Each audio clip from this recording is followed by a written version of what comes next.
Welcome to Karma's Harvest. What is the ultimate price of a soul that has spent a lifetime collecting shadows? In the frozen silence of Oakhaven, the final hour has arrived. The grand mansion on the hill stands as the last wall between a village's survival and an eternal grave of ice. Can a fire fueled by gold ever provide warmth? Or does the heart require a sacrifice that money cannot buy? The answer, hidden in the ashes, will change everything you think you know about justice. The air outside Silas's mansion was so cold it felt like breathing powdered glass. The villagers stood at the iron gates, torches flickering weakly against the oppressive frost. They didn't come with hatred, but with the hollow eyes of the starving. Inside, Silas moved through his counting room like a caged animal.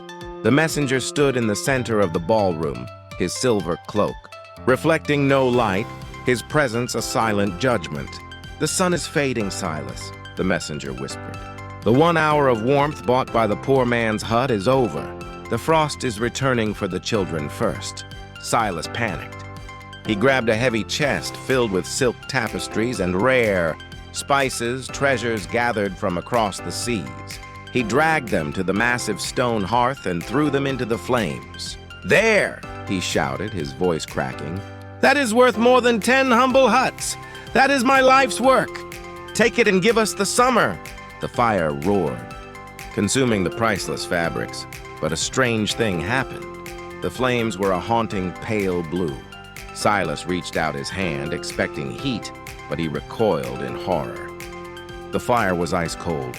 It gave off light, but it sucked the remaining warmth out of the room. The messenger stepped closer.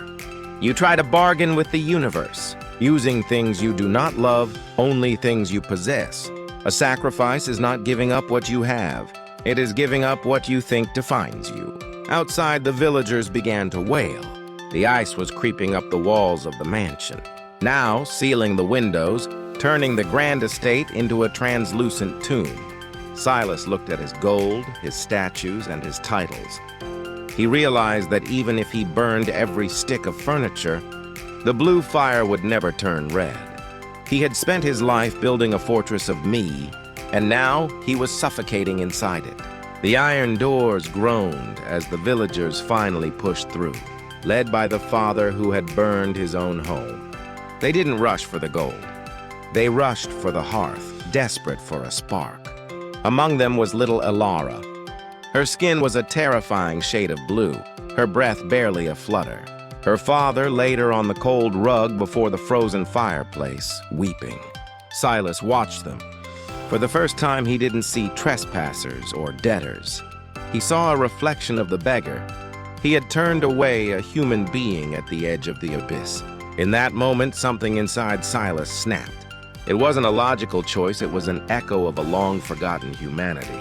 He looked at his heavy royal fur cloak, the symbol of his status, the only thing keeping his own blood from freezing. He didn't throw it into the fire. He stripped it off his shivering shoulders and wrapped it tightly around Elara.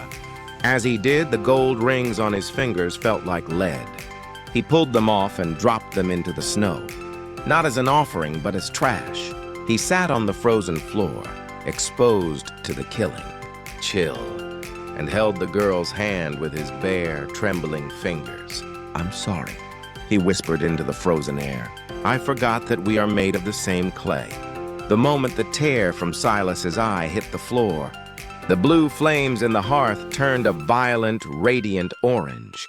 The heat didn't just radiate, it exploded. It wasn't the mansion burning, it was the curse dissolving. The ice on the windows shattered into mist. Outside, a low rumble shook the valley as the permafrost cracked, revealing the rich black soil beneath. The sun didn't just return, it stayed.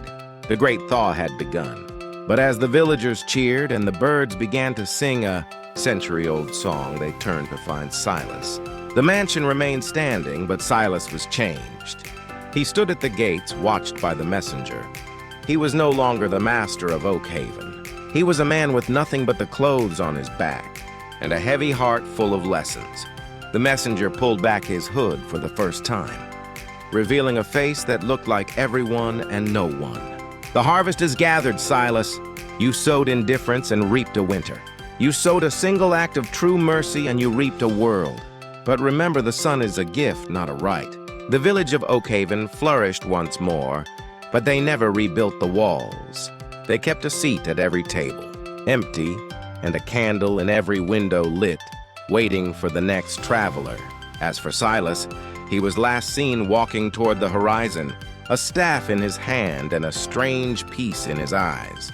They say he is the one who now knocks on doors in distant lands, testing the warmth of other hearts before the winter comes. This concludes the harvest of Oakhaven, but the world is wide, and there are many more seeds being planted in the dark. What are you growing in your garden today? If this journey moved you, please share it with someone who needs a little warmth. Subscribe and join us for our next story, where we explore the shadows of a king who forgot his shadow. The next harvest is already ripening. Thank you for being part of Karma's harvest. We'll see you in the next season.